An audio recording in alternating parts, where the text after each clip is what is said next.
An additional cause of concern is the reign of terror in many places of the poor. Many are killed not because of drugs. Those who kill them are not brought to account.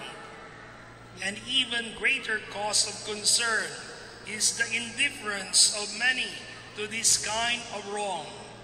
This is considered as normal, and even worse, something that according to them needs to be done.